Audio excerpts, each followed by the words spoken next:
Hey guys, so I'm starting now this new program in my YouTube channel that I'm sending subjects to you in the community here, and you guys ask questions and I will try to answer here. So the first one that I sent was about Jiu-Jitsu techniques and concepts, and I'm gonna answer something that I got here. So the first one is from this Van Nurlus. He sent me a question about how to deal when you fight or train with a much bigger, much heavier guy than you.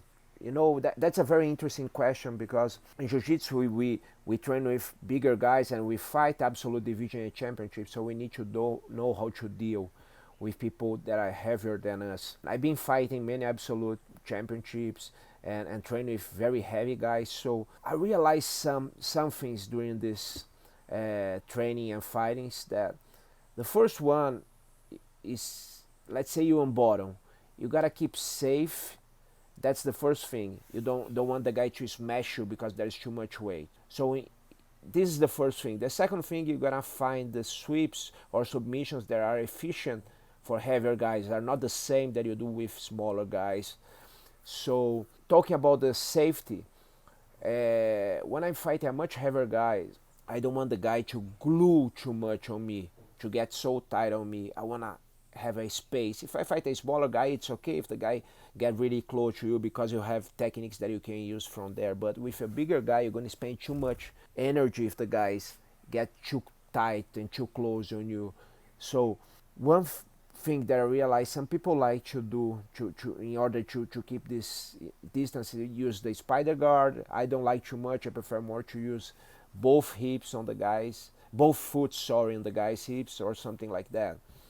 And the second thing is the sweeps. Some sweeps they work well with small guys or the guys that are about the same weight as you, but doesn't work with a really big guys, like the beating ball stuff or even the butterfly sweeps are hard to do with very heavy guys.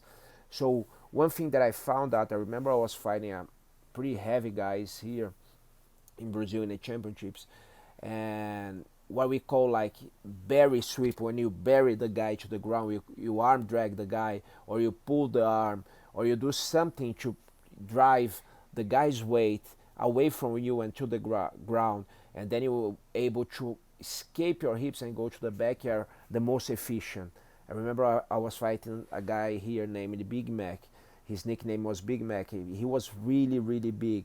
The way that I won the fight was crossing his arm, doing the arm drag and going to his back. I did that from a couple times. At the same time, you know, the heavier guy, if he's pretty dangerous, if he gets too close to you, if you push him to the ground and start to go to his back, he's not so fast in recovering like a smaller guy. So that's you can use in your advantage. If you're on top, I think the same concepts apply.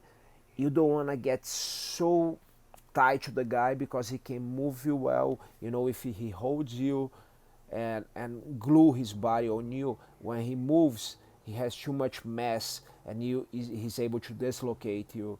So you want to leave a little space, even if you give him some advantage, if you give him some space to recover the guard or something like that, to replace the guard, because you can always run to the back, you can always recover the position, but you don't want the guy to flip you over him.